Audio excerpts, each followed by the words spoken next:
মেয়েদের জীবনটা বড়ই অদ্ভুত।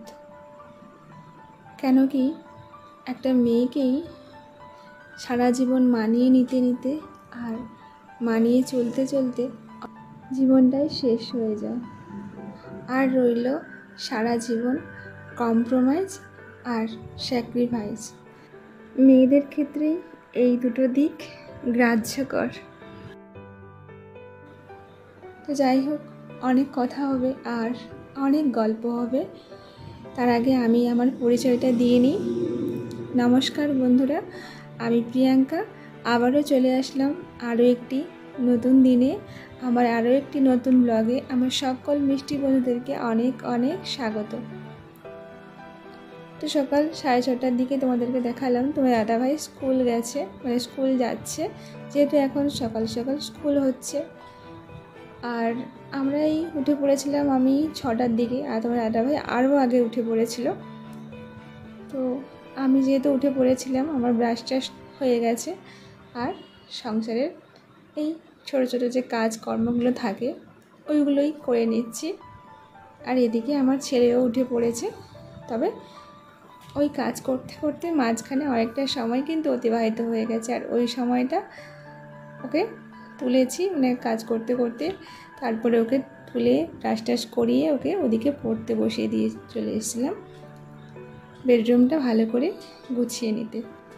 আর এইদিকে আমার এই যে কয়েকটা আসবাবপত্র, ওগুলোকে না হালকা হাতে যদি না মুছে রাখি প্রত্যেকটা দিন, মনে হয় আমার কাজগুলো আনকমপ্লিট হয়ে থেকে গেছে। তো এই জন্য ওইগুলোকে দেখো একটু হালকা হাতে ভালো করে মুছে নিচ্ছি। আর জানো তো, এখন কিন্তু অনেকটা রাত হয়ে গেছে, মানে আমি রাত 11টার দিকে এখন ভয়েস ওভার দিচ্ছি। কেন কি আমার টিউশন ছিল আজকে, অনেকটা দেরি হয়ে গেছে। তো এই জন্য একটু হয়তো ঝিঝি পোকার ডাক তোমরা শুনতে পাবে। আর ওই যে বৃষ্টি হচ্ছে না, তার জন্য ব্যাঙের ডাকও শুনতে পাবে। যাই হোক, এগুলোও মাঝে মধ্যে শুনতেও বেশ ভালো লাগে। তো তোমাদেরকে আজকে কিন্তু তোমরা সব কিছুই শুনতে পাবো। চলো, তোমাদের সঙ্গে গল্প করতে করতে এদিকে দেখো ঘরটাও ঝাড় দিয়ে নিচ্ছি। আর এই রুমটাতে একটু অন্ধকার লাগে, লাইটের আলোটা এতটাও ভালো আসে না। যাই হোক, চলো, কাজ তো আমাদেরকে করতেই হবে, সে অন্ধকার হলেও আমাদের পরিষ্কার করে বেশ পরিপাটি করে রাখতে হবে। আর এদিকে ঘরটার প্রায় এইটা ঝাড় দিয়ে নিলে ওই বারান্দাটা ঝাড় দিয়ে নেব। এই যে প্রায় আমার ডাস্টিংয়ের কাজ কমপ্লিট হয়ে যাবে। আর সকাল থেকে কিছু খাওয়া হয়নি। ওইদিকে তোমার দাদাভাই কালকে রাতে কলা নিয়ে এসেছিলো, তো সেইটা দিয়ে ভাবছি ছেলেকে মুড়ি দেবো। তার আগে দেখিয়ে দিচ্ছি যে দেখো মাছ নিয়ে এসেছিলো সকালবেলা, মাছ কিনে রেখে দিয়েই কিন্তু ও স্কুল গেছে তোমার দাদাভাই। আর এদিকে দেখো টেবিলটা মুছবো, তার আগে আমি কয়েকটা জিনিস ছিল টেবিলে, ওই যে লবণের কৌটো আর বাতাসার কৌটো, তো ওইগুলো একটু ভালো করে মুছে নিয়েছি, কারণ এগুলো প্রত্যেকটা দিন লাগে। লবণ আর বাতাসা তো লাগবেই, না হলে কোনো কিছুই মানে শরবত খাওয়া যাবেই না। তো এগুলো একটু মুছে নিয়েছি, নিয়ে টেবিলটাও মুছে নিয়েছি। আর এই দেখো এই যে দুটো ফেনা, তো ওগুলো নিয়ে এসেছিলো, ওইগুলো দিয়েই ভাবলাম মুড়ি খাবো। আর ছেলের জন্য নিয়েছি আর আমার জন্যও নিয়ে নিয়েছিলাম।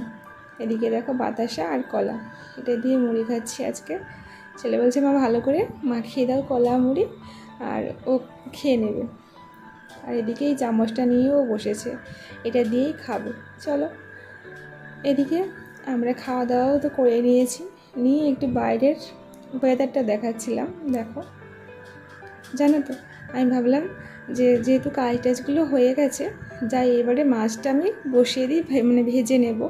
এদিকে দেখো আমার ছেলে চেয়ার নিয়ে এদিকে আর ওদিকে হচ্ছে, ও বলছিল যে এদিকে দাঁড়াবে। আমি বললাম যে না, এদিকটাতে আমি যখন মাছটা ভাজবো তো আমি দিকে দাঁড়াই, তুমি ওদিকটাতে যাও। তো দেখো ওদিকে গেছে, আর ও এটা এরকম করতেই থাকে, যখনই রান্না হয় ওকে এরকম একটু সুযোগ করে দিতে হবে, সাইডে হোক আর মাঝখানে হোক। আর রান্নাঘরটা একটু ছোট, তার জন্য একটু সমস্যা হয়, তবুও ওকে এরকম জায়গা দিতেই হয়।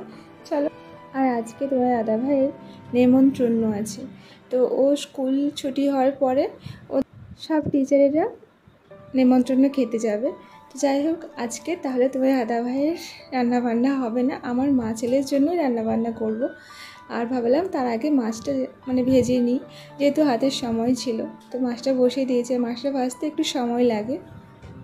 আর যে কথাগুলো তোমাদেরকে ভিডিওর শুরুতে বলেছিলাম, একটা মেয়েই কিন্তু পারে বুকের মধ্যে হাজার কষ্ট লুকিয়ে রেখে সবার সামনে এক মুখ হাসি নিয়ে কথা বলতে, আবার অল্পতেও খুশি থাকতে।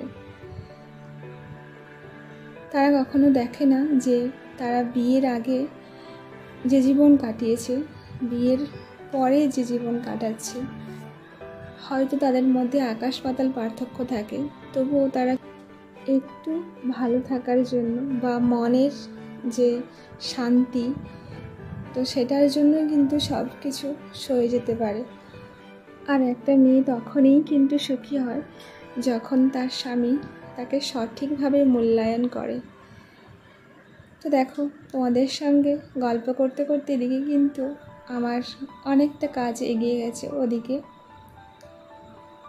রান্নাবান্না তো চলছে, আর তার মাঝখানে চলে এসেছিলাম, ওই যে কয়েকটা জামা কাপড় ছিল, তো ওইগুলো গুছিয়ে নিচ্ছি। সকালে আর গোছানোর সময় হয়ে ওঠেনি, তো ওই যে ঘরের কাজ, খাওয়া দাওয়া, ছেলেকে একটু সময় দেওয়া, ওইসব নিয়ে তো এখন দুপুরবেলা রান্নাবান্না বসিয়েছি, তো ওর ফাঁকে ফাঁকেই কাজগুলো করে নিচ্ছি। আর এদিকে দেখো, মাছটা যে বসিয়ে রেখে গেছিলাম ওটাও ভাজা হয়ে গেছে, তো ওইটা এখন তুলে নিচ্ছি। আর 2 পিস নিয়ে নেব এখান থেকে, যেহেতু আমি আর আমার ছেলে দুপুরে খাওয়া দাওয়া করবো, তো একটা ভাই খাবে না। তো যাই হোক, আমাদের মা ছেলের ওই দুটো হলেই হয়ে যাবে। আর ছেলে তো মাছ খাবেই না, মাছের মাথা ওর খুব পছন্দ, তো ওই কাঁটা ছেবই ওটাইও খাবে। মাছটা হয়তো একটু ছাড়িয়ে দিলে, বকলে তখন কিন্তু খায়, না হলে খেতে চায় না। ওই ভাজা বা মাখানো জিনিসটাও খেতে পছন্দ করে, ঝোলটা পছন্দ করে না। আর এদিকে দেখো, কথা বলতে বলতে তো দাদা ভাই কিন্তু মাঝখানে স্কুল থেকে চলে এসেছিলো, এসে একটুখানি জাস্ট 10 মিনিট মতন রেস্ট নিয়েছে, তারপরে আবার এখন রেডি হয়ে এখন ও যাচ্ছে সেই নেমন্তন্ন বাড়িতে। তো এখন প্রায় বাজে ওই 11টা 15। আর এদিকে আমি রান্না বান্না করছি, আর আমার ছেলে কিন্তু বাইরে ভীষণ কান্নাকাটি করছে, বাবার সঙ্গে যাবে। যাই হোক, এরকম করে তো আর পাঠানো যায় না, যে একজনের জন্য নিমন্ত্রণ আছে, তো ছেলে তো যাবে, ভীষণ কান্নাকাটি করছিল, ওকে বুঝিয়ে টুঝিয়ে রেখেছি। আর এদিকে দেখো, আমার রান্নাবান্না কিন্তু প্রায় কমপ্লিট হয়ে গেছে। আর একটু গ্যাস ওভেনটা মুছে নিচ্ছি। আর ওভেনটা এইরকম কালার দেখে কিন্তু তোমরা ভেবো না এটাতে এই রঙ করেছিল, অনেকটা মানে জং ধরে গেছিলো বলে ওই জন্য রঙ করার জন্য এই রঙটা উঠে গেছে, তার জন্য এই রকমের হয়ে গেছে। তো এরই মাঝখানে রান্নাবান্না কমপ্লিট হয়ে যেতে ছেলেকেও স্নান টান করিয়ে নিয়েছি, আর এবারে আমিও স্নান করতে যাব। তার আগে চলো তোমাদেরকে দেখাই কি কি রান্নাবান্না হয়েছে। তো ছেলেকে চিরুনি করে দিয়েছিলাম এখানে। আর এই যে রান্নাবান্না, শাকের তরকারি আর বরবটি ভাজা, বরবটি আলু আর মাছের ঝোল লাউ ডাঁটা দিয়ে। আর হ্যাঁ, এতক্ষণ ধরে যে সকল আমার পুরনো বন্ধুরা ভিডিওটি কন্টিনিউ করছিলে, তোমাদেরকে অনেক অনেক ভালোবাসা। আর আমার পরিবারের নতুন বন্ধুদেরকে অনেক ওয়েলকাম, অনেক ভালোবাসা। আর আজকে ব্লগটা এখানেই রাখলাম। সকলে খুব ভালো থেকো, দেখা হচ্ছে আবার একটি নতুন দিনে। টাটা।